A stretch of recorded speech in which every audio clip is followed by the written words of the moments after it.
Study IQ IAS, आपका selection हमारा mission. नमस्कार दोस्तों, कल्पना कीजिए सुबह के 8 बजे हैं और शहर की धमनियों the veins of the city में दौड़ने वाला रक्त जम चुका है। आप ऐप खोलते हैं, स्क्रीन पर खाली नक्शा है, कोई कार नहीं, कोई हलचल नहीं और एक ठंडा सा डेड सा मैसेज, नो कैब्स अवेलेबल। यह केवल 7 फरवरी यानी कि कल होने वाली ओला, रैपिडो और उबर की स्ट्राइक की बात नहीं है। यह उस गुब्बारे के फटने की आवाज है जिसे आधुनिकता और सुविधा के नाम पर फुलाया गया था।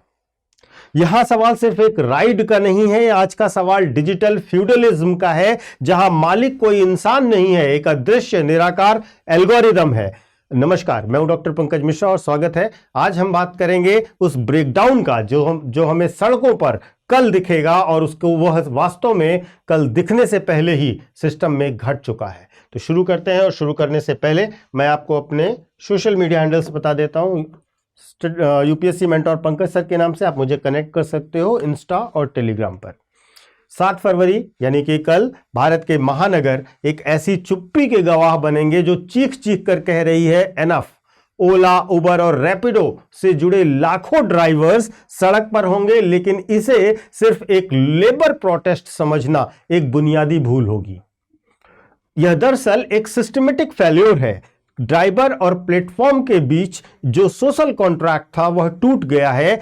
ईंधन के दाम आसमान पर है और कमाई पाताल में जा रही है। जब इंसेंटिव्स खत्म हो जाते हैं तो कमीशन जो प्लेटफॉर्म्स कमीशन लेते हैं वह 30% से कहीं ऊपर चला जाता है। तब ड्राइवर पार्टनर नहीं रह जाता, ड्राइवर एक डेटा पॉइंट बन करके ही केवल बचता है। और यहीं से शुरू होती है ड्राइवर्स की हड़ताल की बात। देखिए, ड्राइवर की मांग केवल पैसों की मांग नहीं है, वह गरिमा भी मांग रहे हैं। आप इस गणित को थोड़ा सा समझिए, इसे भावुकता से नहीं ईमानदारी से समझने का प्रयास कीजिए। सबसे पहले है फ्लोर प्राइस का पैराडॉक्स। आज एक शॉर्ट राइड का किराया एक कप कॉफी से भी कम है। ड्राइवर की मांग है कि मिनिमम बेस फेयर होना ही चाहिए, इसके बिना हर किलोमीटर उनके लिए एक घाटे का सौदा बन जाता है। दूसरा जो बड़ा प्रॉब्लम है वो है कमीशन का ब्लैक होल। गाड़ी ड्राइवर की है, मेहनत उसकी है, जोखिम उसका है, लेकिन प्लेटफॉर्म बिना किसी भौतिक संपत्ति के 30% तक चार्ज करते हैं। यह कैपिटलिज्म का वह रूप है जहां रिस्क को नीचे की ओर ढकेला जाता है और प्रॉफिट ऊपर खींच लिया जाता है। तीसरा जो बड़ा मुद्दा है वो डिक्टेटरशिप ऑफ एल्गोरिदम का है। एक खौफनाक सच जिसे हम एल्गोरिदम मैनेजमेंट कह सकते हैं। एक मशीन तय करती है कि आपको काम मिलेगा या नहीं, आपकी रेटिंग क्या है, आपकी आईडी रहेगी या सस्पेंड कर दी जाएगी, बिना सुनवाई, बिना इंसान, बिना एचआर के। यह न्याय नहीं है, एक प्रकार का डिजिटल एग्जाइल है जो कि ड्राइवर्स के साथ लगभग रोज होता है। और यहां पर एक बहुत बड़ा मिथ भी है, उस मिथ को भी समझिएगा जिसे हम मिथ ऑफ फ्लेक्सिबिलिटी कह सकते हैं। उन्हें पार्टनर कहा जाता है ताकि कंपनियां पीएफ से, इंश्योरेंस से और लाइबिलिटीज से बच सकें, लेकिन हकीकत में वे अपनी ही गाड़ी में एक प्रकार से बंधुआ मजदूर बन जाते हैं। अब यहां पर समझने का प्रयास करिएगा कि कंपनियों का पक्ष क्या है। देखिए, कंपनियां यह कहती हैं कि हम मालिक नहीं है, हम केवल मीडिएटर हैं, हम केवल एक माध्यम है। और यह सच्चाई बहुत जटिल है। यह प्लेटफॉर्म इन्वेस्टर लेड ग्रोथ के दबाव में काम करते हैं। सालों तक पैसा जलाने के बाद अब उन्हें मुनाफा कमाना है, और जब उन सिलिकॉन वैली या सॉफ्ट बैंक उनसे रिटर्न मांगता है तो उसकी कीमत वे दिल्ली, मुंबई, बेंगलुरु और गुरुग्राम की सड़कों पर एक ड्राइवर से चुकाने को कहते हैं। और यहीं पर यह कॉर्पोरेट मृग तृष्णा दिखाई देती है। भारत में अगर हम देखें तो भारत में लगभग 8 करोड़ गिग वर्कर्स हैं, और सरकार के पक्ष को भी समझिएगा क्योंकि इसका एक बड़ा स्टेक होल्डर गवर्नमेंट भी है। ये अर्थव्यवस्था की रीढ़ की तरह काम करते हैं, ये लगातार काम करते हैं, लेकिन कानून की किताबों में इनकी परछाई तक साफ नहीं है। वास्तव में 2020 में कोड ऑन सोशल सिक्योरिटी लाया गया, जो कागजों पर तो आया लेकिन जमीन पर इंप्लीमेंट होते हुए नहीं दिखाई दिया।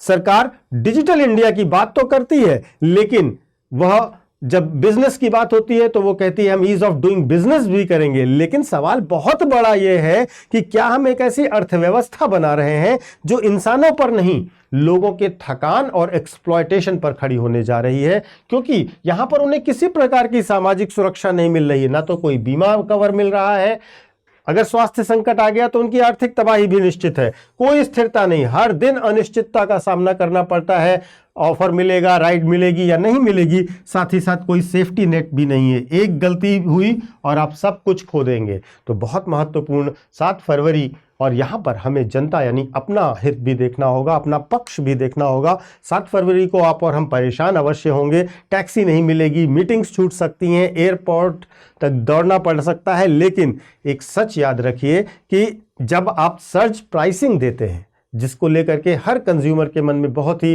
बुरे फीलिंग्स रहते हैं, तो उसका बड़ा हिस्सा ड्राइवर के जेब में नहीं जाता है, वह सर्वर में जमा होता है। यह लड़ाई ड्राइवर बनाम कंपनी की नहीं है केवल, यह वास्तव में कंज्यूमर बनाम प्लेटफॉर्म की भी लड़ाई है, क्योंकि इसका असर और इसके उपभोक्ता हम ही हैं। तो यहां पर समझिएगा कि ये जो 7 फरवरी यानी कल जो हड़ताल बुलाई गई है, यह हड़ताल एक चेतावनी है जो याद दिलाती है कि कन्वीनियंस को कभी भी जस्टिस का विकल्प नहीं बनाया जा सकता। अगर टेक्नोलॉजी मनुष्य को गुलाम बनाने लगे तो समझ लीजिए प्रोग्रेस की जो परिभाषा है वह कहीं ना कहीं गलत लिखी जा रही है। आज सिर्फ एक यह हड़ताल नहीं होने जा रही है, यह भारत की गिग इकोनॉमी पर एक बड़ा क्वेश्चन मार्क है, जिसे सॉल्व करना और शॉर्ट करना दोनों बहुत जरूरी है, क्योंकि यही आगे के भविष्य की दशा और दिशा तय करेगा। तो सवाल आपसे भी है, क्या एक एल्गोरिदम को एक इंसानी चेहरा माना जाना चाहिए? क्या ड्राइवर की गरिमा आपकी सुविधा से ज्यादा जरूरी है? क्या ड्राइवर्स का एक्सप्लॉयटेशन जो होता है, जो गिग वर्कर्स हैं, जो उनका जो एक्सप्लॉयटेशन होता है, उसके लिए समाज को, कॉरपोरेट्स को और सरकार को और सेंसिटिव होने की जरूरत नहीं है? अपने विचार कमेंट करके अवश्य बताइएगा। एक छोटा सा अनाउंसमेंट उन बच्चों के लिए जो यूपीएससी की तैयारी कर रहे हैं, अगर आप 2026 में यूपीएससी का प्री देने जा रहे हैं तो स्टडी आईक्यू आपको सक्सेस इन प्रीलिम्स बैच का ऑफर देता है। इस सक्सेस इन प्रीलिम्स बैच में हम आपको बचे हुए समय में पूरा कोर्स अपडेटेड फॉर्म में रिवाइज कराएंगे, सारे अपडेट्स दिए जाएंगे, साथ ही साथ सारे बजट, योजनाएं, सारी details, test series, question papers और साथ ही साथ आपको सीसेट की भी तैयारी सब इसी में कराई जाएगी। बहुत शॉर्ट ड्यूरेशन है, देर मत कीजिए, जल्द से जल्द इसे ज्वाइन कीजिए, क्योंकि कल से ही इसका बैच भी शुरू हो रहा है। दूसरी खास बात, जो बच्चे 2027 के लिए या 2028 के लिए यूपीएससी की तैयारी करना चाहते हैं, उनके लिए हमारा प्रतिज्ञा बैच है, जो कि हमारा P2I बैच होता है। इस P2I बैच में आपको prelims to interview complete preparation कराई जाती है और साथ ही साथ आपको बुक्स का set, study material, notes, test series सब कुछ दिया जाता है। इसके डिटेल्स आप चाहें इन तीनों के, चाहे सक्सेस इन प्रीलिम्स हो या प्रतिज्ञा बैचेस हो, इनके डिटेल्स आप डिस्क्रिप्शन बॉक्स में दिए गए लिंक या फिर हमारे ऐप और वेबसाइट पर जाकर देख सकते हैं। हमारे सारे बैचेस हिंदी, इंग्लिश और इंग्लिश माध्यम में उपलब्ध हैं।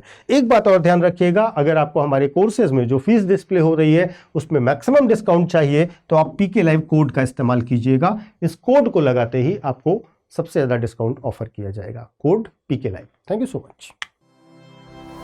स्टडी IQ IAS, आपका सिलेक्शन हमारा मिशन।